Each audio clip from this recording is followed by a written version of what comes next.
नमस्कार, मैं हूं निकिता और आप देख रहे हैं सत्यहिंदी.com।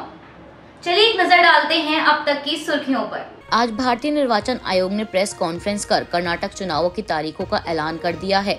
कर्नाटक में 10 मई को मतदान होगा, जिसके नतीजे 13 मई को आएंगे। आपको बता दें कि कर्नाटक की 224 सदस्यीय विधानसभा सीटों पर चुनाव होगा, जिसके बाद राज्य को अगला मुख्यमंत्री मिलेगा। वहीं पिछले चुनावों में बीजेपी को बहुमत न मिलने के बावजूद राज्य में जुलाई 2019 में सरकार बनाई थी। वर्तमान में भाजपा के पास 121 विधायक हैं, जबकि कांग्रेस के पास 70 और जनता दल सेक्युलर पार्टी के पास 30 विधायक हैं। वहीं अब जहां भाजपा इन चुनावों में कर्नाटक में सत्ता में बने रहने की कोशिश करेगी, तो वहीं कांग्रेस एक समय पर अपने गढ़ रहे कर्नाटक को एक बार फिर से बीजेपी से छीनने की कोशिश करेगी। कर्नाटक चुनाव के साथ साथ चुनाव आयोग ने कुछ राज्यों में रिक्त सीटों पर भी उपचुनाव कराने का ऐलान किया है। इन सीटों पर भी 10 मई को मतदान होगा और नतीजे 13 मई को कर्नाटक के नतीजों के साथ ही आएंगे। इनमें पंजाब की जालंधर लोकसभा सीट, ओडिशा की झारसुगुड़ा विधानसभा सीट, उत्तर प्रदेश की 96वां स्वार विधानसभा सीट और मेघालय की सोहियोंग विधानसभा सीट शामिल है। इसके लिए नामांकन 13 से 20 अप्रैल तक होगा। बताते मिर्जापुर की 96 सीट अपना दल एस के विधायक राहुल कुल के निधन के कारण, तो वहीं स्वार सीट से विधायक अब्दुल्ला आजम पर हेट स्पीच के मामले में 2 साल की सजा सुनाए जाने के बाद खाली हो गई थी।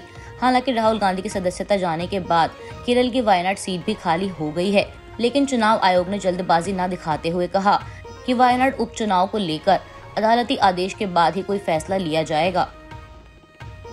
कर्नाटक चुनावों को लेकर कांग्रेस और अन्य दलों के साथ आने के सवाल पर अब राज्य के पार्टी अध्यक्ष डी.के. शिव कुमार ने स्थिति साफ करते हुए कहा कि पार्टी जनता दल एस के साथ कोई भी गठबंधन नहीं करेगी और 10 मई को होने वाले चुनावों में 2/3 से बहुमत हासिल करेगी।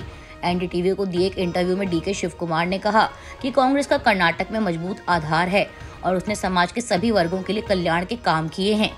उन्होंने दावा किया कि कर्नाटक के लोग मुख्यमंत्री बसवराज बोम्मई के नेतृत्व वाली भाजपा सरकार से तंग आ चुके हैं, जिस पर उन्होंने आरोप लगाया कि वे अपने वादों को पूरा करने में विफल रही है और भ्रष्टाचार और घोटालों में शामिल रही है। कांग्रेस नेता ने आगे कहा कि 4 साल की डबल इंजन सरकार विफल रही और एक नया इंजन होगा जो कर्नाटक की समृद्धि के लिए काम करेगा।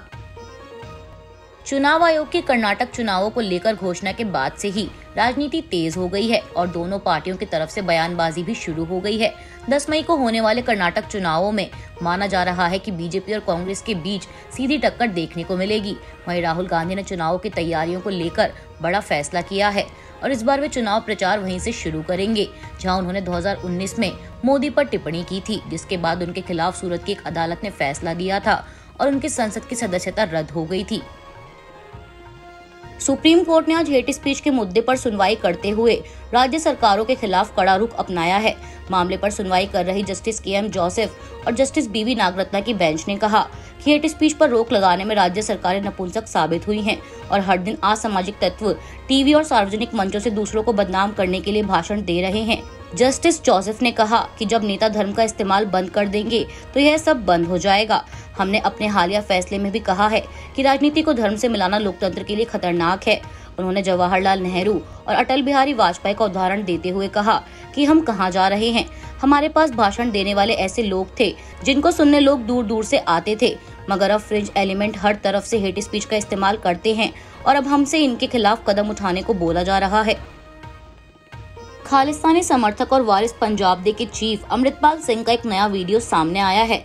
छापेमारी और सर्च ऑपरेशन के बीच आए इस वीडियो को लेकर पंजाब पुलिस का कहना है कि अमृतपाल पंजाब में रहकर आत्मसमर्पण करना चाहता है और इसीलिए उसने ये वीडियो जारी किया है। सूत्रों की माने तो ये वीडियो विदेश से अपलोड किया गया है और जिस हैंडल से इस वीडियो को भेजा गया है वो यूके का है। वीडियो 2 दिन पुराना लग रहा है और जिस अकाउंट से अमृतपाल का ये वीडियो आया था उसे सरकार ने बैन कर दिया है। कट्टरपंथी अमृतपाल पिछले 12 दिनों से पिछले महीने एक पुलिस स्टेशन पर हथियारबंद भीड़ के साथ हमला करने के बाद से फरार है। हालांकि उसके कई साथियों को गिरफ्तार कर लिया गया था। दिल्ली में चल रहे एससीओ समिट में आज प्रधानमंत्री मोदी ने सदस्य देशों को संबोधित किया और अर्थव्यवस्था और खाद्य सुरक्षा जैसे कई अहम मुद्दे उठाए। पीएम मोदी ने अपने संबोधन में कहा कि कोरोना महामारी और यूक्रेन में संकट ने ग्लोबल सप्लाई चेन में कई व्यवधान पैदा किए हैं, जिससे दुनिया अभूतपूर्व ऊर्जा और खाद्य संकट का सामना कर रही है। एससीओ को हमारे क्षेत्र में विश्वसनीय और विविध सप्लाई चेन विकसित करने का प्रयास करना चाहिए। अर्थव्यवस्था पर बात करते हुए प्रधानमंत्री मोदी ने आगे कहा कि भारतीय अर्थव्यवस्था इस साल 7.5% की दर से बढ़ने की उम्मीद जताई जा रही है। इसके लिए बेहतर कनेक्टिविटी की जरूरत होगी। साथ ही यह भी जरूरी होगा कि हम सभी एक दूसरे को ट्रांजिट का पूरा अधिकार दें। भारत के राष्ट्रीय सुरक्षा सलाहकार अजीत डोभाल ने चीन पर परोक्ष रूप से निशाना साधते हुए आज एससीओ के सदस्यों को एक दूसरे की क्षेत्रीय अखंडता का सम्मान करने की आवश्यकता पर जोर दिया। अपने भाषण में अजीत डोभाल ने कहा कि सदस्य देशों से संप्रभुता, राज्यों की क्षेत्रीय अखंडता और राज्य की सीमाओं की अनुउल्लंघनीयता, बल का उपयोग न करने या अंतर्राष्ट्रीय संबंधों में इसके उपयोग की धमकी और आसन क्षेत्रों में एक तरफा सैन्य श्रेष्ठता की मांग नहीं करने के लिए पारस्परिक सम्मान का आह्वान करता है। आतंकवाद पर भी अजीत डोभाल ने भाषण में कड़ा रुख अपनाते हुए कहा कि आतंकवाद अंतर्राष्ट्रीय शांति और सुरक्षा के लिए सबसे गंभीर खतरों में से एक है। आतंकवाद का कोई भी कार्य, चाहे उसकी प्रेरणा कुछ भी हो, अनुचित है।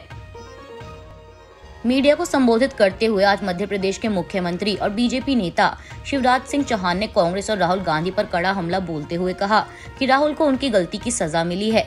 शिवराज सिंह ने अपने बयान में आगे कहा कि राहुल गांधी ऐसे नेता हैं जिन्हें न राष्ट्र की जानकारी है न राष्ट्र हित की। देश संविधान से चलता है, जुबान से नहीं चलता। देश में इस वक्त अमृतकाल चल रहा है, वहीं कांग्रेस में राहुल काल चल रहा है। उन्होंने आगे कहा कि राहुल नेहरू गांधी परिवार के सबसे असफल, सबसे कमजोर, लापरवाह और अहंकारी नेता हैं। मोदी पर की गई टिप्पणी को लेकर मुख्यमंत्री ने कहा कि राहुल अलग अलग वर्ग, जातियों और पिछड़ों का अपमान करते हैं और उसके बाद माफी भी नहीं मांगते। बीजेपी नेता ने कहा कि अभी तो सिर्फ सांसदी और बंगला गया है, मगर कांग्रेस ऐसे ही पिछड़ों से टकराती रही तो उसका अस्तित्व भी चला जाएगा। केजरीवाल द्वारा दिल्ली विधानसभा में अडानी मोदी पर किए हमलों पर आज बीजेपी ने दिल्ली के सीएम को आड़े हाथों लिया। बीजेपी प्रवक्ता संबित पात्रा ने कहा कि केजरीवाल कांग्रेस के लिए कवर फायर का काम कर रहे हैं और उनकी सरकार में चल रहे भ्रष्टाचार को रोकने के बाद अब केजरीवाल मोदी पर निशाना साध रहे हैं। आपको बता दें कि केजरीवाल ने विधानसभा में दिए अपने भाषण में दावा किया था कि अडानी मोदी के फंड मैनेजर हैं और अडानी में सारा पैसा प्रधानमंत्री मोदी का लगा हुआ है। वहीं अब केजरीवाल के इस बयान पर संबित पात्रा ने आरोप लगाया है कि सदन के पटल पर प्रधानमंत्री के बारे में केजरीवाल के बयान उनकी हताशा को दिखाते हैं और इस हताशा का कारण उनकी सरकार में हो रहे भ्रष्टाचार और उनके मंत्रियों का जेल जाना है। 13 मई 2008 को जयपुर में हुए सीरियल ब्लास्ट मामले में आज हाईकोर्ट ने बड़ा फैसला सुनाते हुए सजा पाने वाले 4 दोषियों को बरी कर दिया है। सीरियल ब्लास्ट मामले में इससे पहले चारों दोषियों को ट्रायल कोर्ट ने फांसी की सजा सुनाई थी, मगर हाई कोर्ट ने सभी सबूतों को खारिज करते हुए चारों दोषियों के डेथ रेफरेंस खारिज कर दिए हैं। मामले की सुनवाई कर रही जस्टिस पंकज भंडारी और समीर जैन की बेंच ने कहा कि जांच अधिकारी को लीगल जानकारी नहीं है और उनके खिलाफ कार्रवाई के लिए डीजीपी को कहा गया है। हाईकोर्ट के फैसले के बाद चारों दोषियों के वकील सैयद ने बताया कि ये न्याय की जीत है और इसके लिए हम पिछले 16 सालों से लड़ रहे थे। अभी के लिए बस इतना ही। बाकी की खबरों के लिए बने रहिए सत्यहिंदी.com के साथ।